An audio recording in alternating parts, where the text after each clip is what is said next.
Ladies and gentlemen, there exists within each of us a silent frontier, an invisible wall built not of stone or steel, but of fear. It is the fear of the unknown, the rejected, the shadowed part of our own being.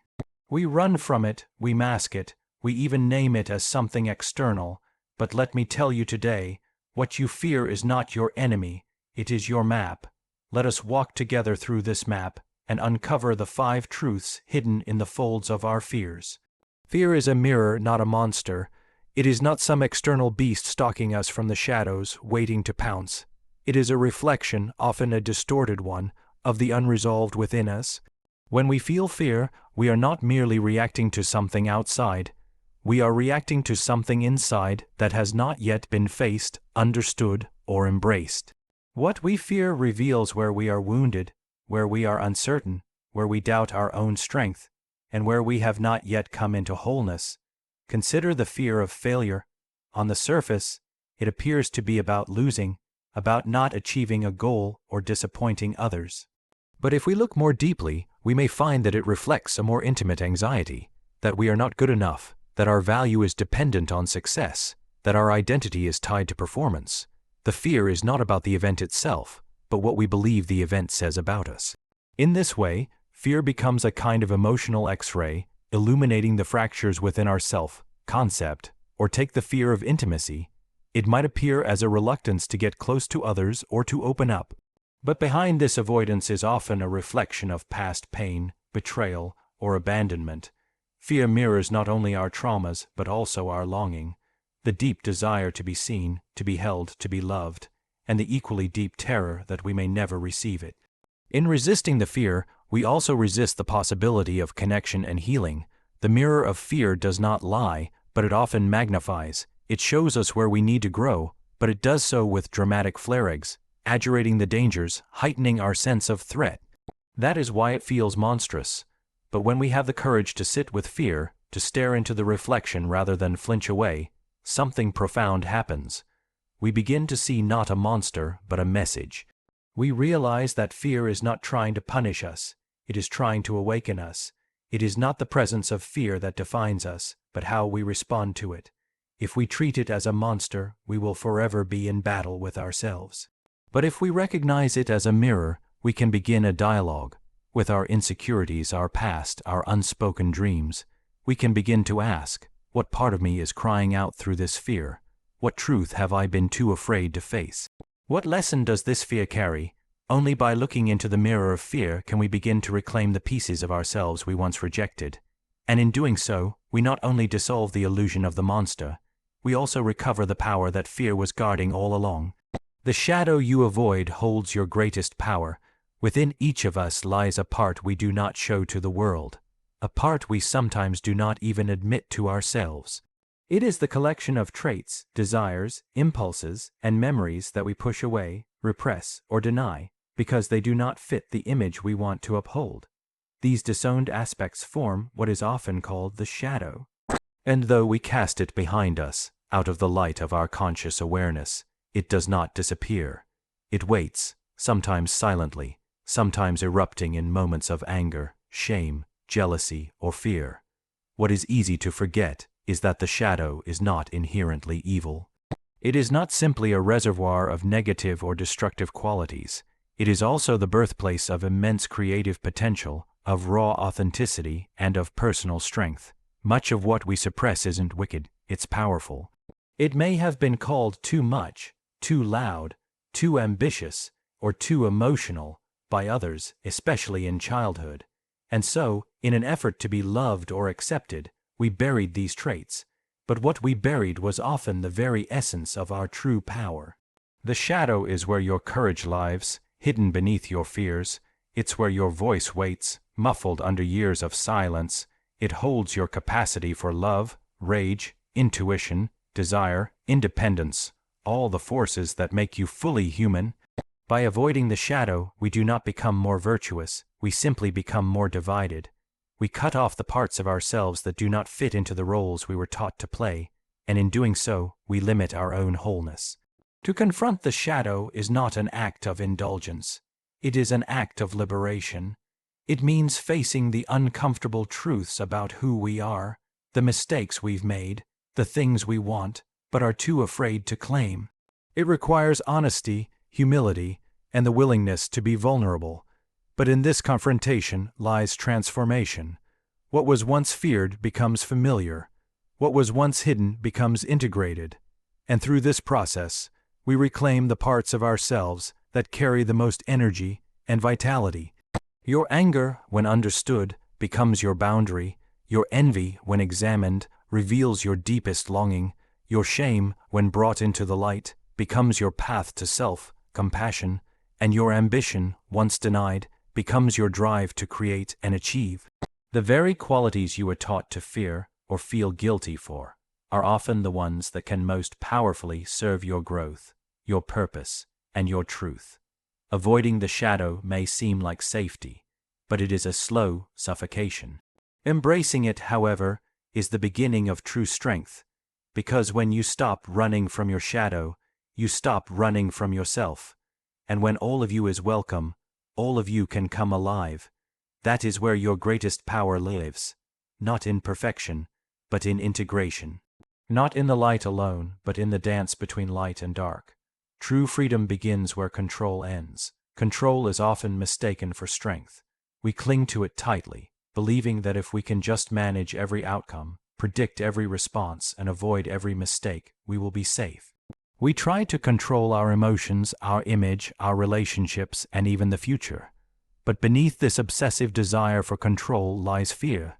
Fear of uncertainty, fear of vulnerability, fear of chaos.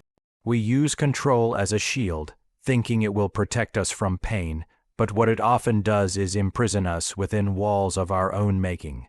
The truth is, control gives us the illusion of safety, not the reality of freedom. When we try to orchestrate every detail of life, we close ourselves off to its natural flow. We avoid risk, but in doing so, we also avoid possibility. We suppress feelings we don't understand. We filter our words to avoid judgment.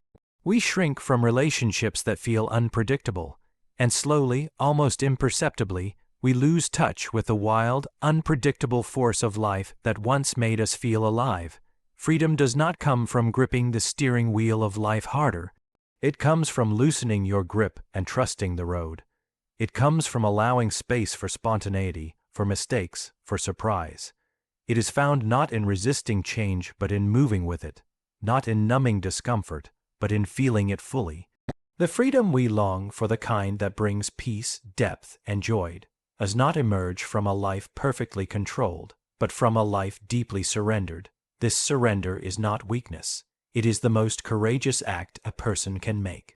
It means accepting that we cannot shape every moment to our liking. It means learning to trust ourselves even when we don't know what comes next. It means allowing people to be who they are rather than who we want them to be. It means letting go of who we think we should be and making room for who we truly are. In the space beyond control, we begin to access a deeper intelligence, a wisdom that is not manufactured by the mind, but arises from the soul. We begin to hear our intuition more clearly. We begin to notice the beauty in imperfection, the power in vulnerability, the lessons in uncertainty. We no longer need to manipulate the world to feel safe because we have found safety within. The paradox is clear. The more we try to control life, the more confined we feel. But when we dare to release that control, when we allow ourselves to be real, to be open, to be in flow, something extraordinary happens. We don't fall apart. We fall into alignment, and from that alignment, true freedom arises.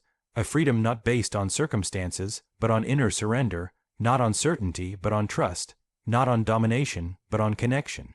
To let go is to remember that we were never meant to master life. We were meant to live it.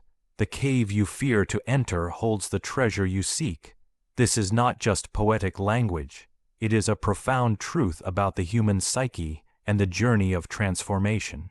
Each of us carries within a set of fears, insecurities, and avoided places, emotional caves, dark corners of our experience that we tiptoe around because of the discomfort they bring.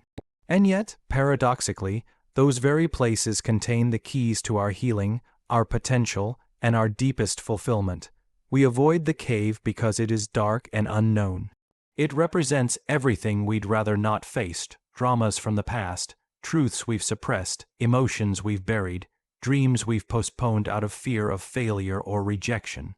The cave can take many forms: an honest conversation we've been putting off, a talent we're afraid to develop, a loss we've never fully grieved, a part of ourselves we've never dared to love. We tell ourselves it's safer to stay outside, to remain in the light of the familiar.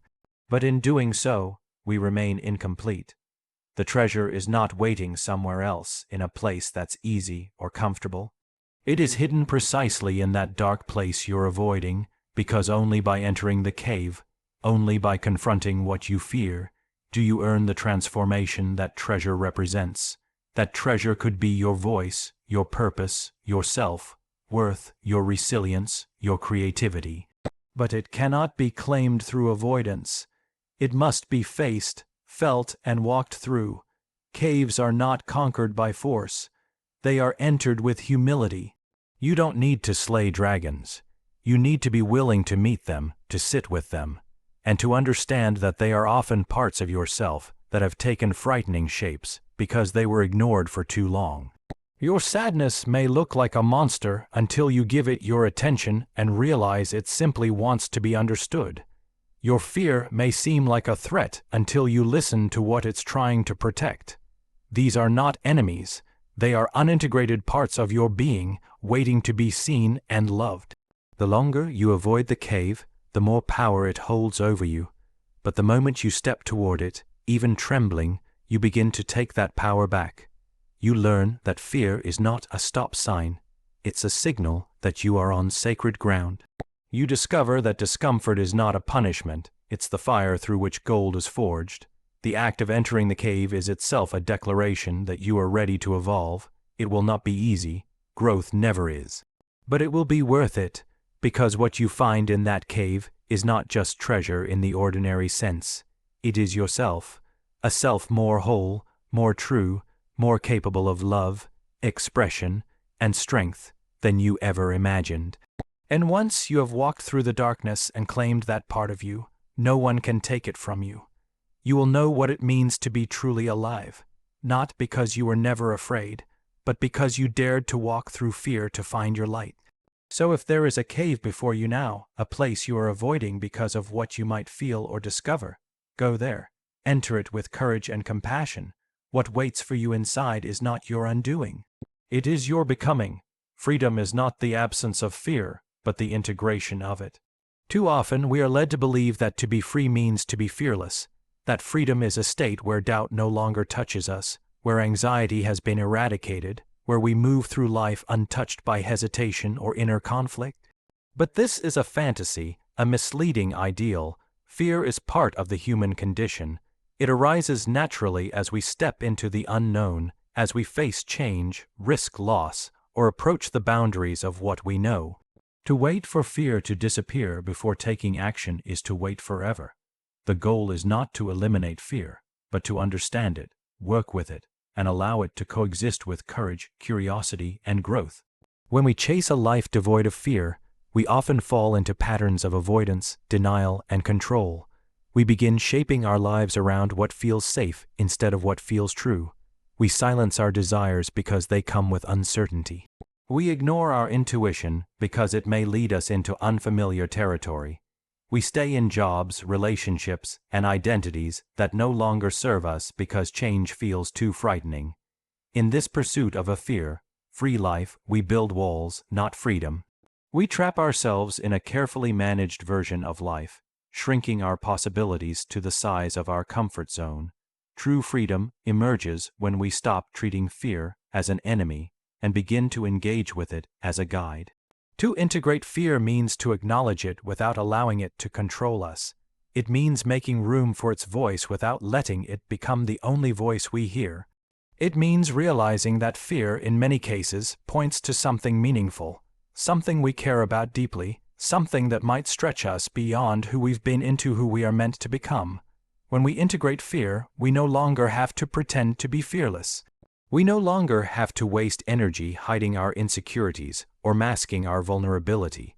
We become honest with ourselves and with others, and in that honesty, a new kind of power emerges, not the brittle power of appearing invincible, but the grounded strength of knowing we can face life as we are.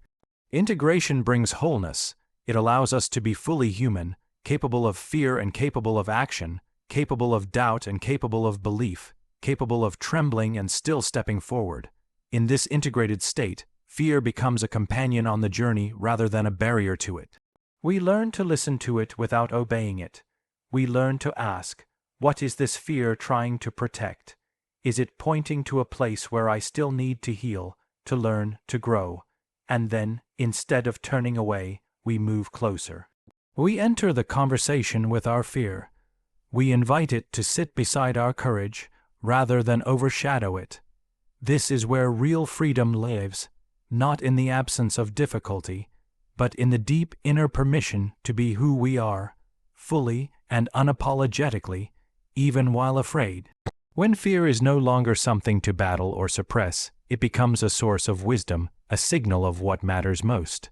And in that realization, we are no longer prisoners of fear, we are allies with it, walking side by side into a life that is both uncertain and fully lived. Freedom, then, is not found in the elimination of fear, but in the fearless acceptance of its presence, not in rising above fear, but in walking with it, hand in hand into the unknown.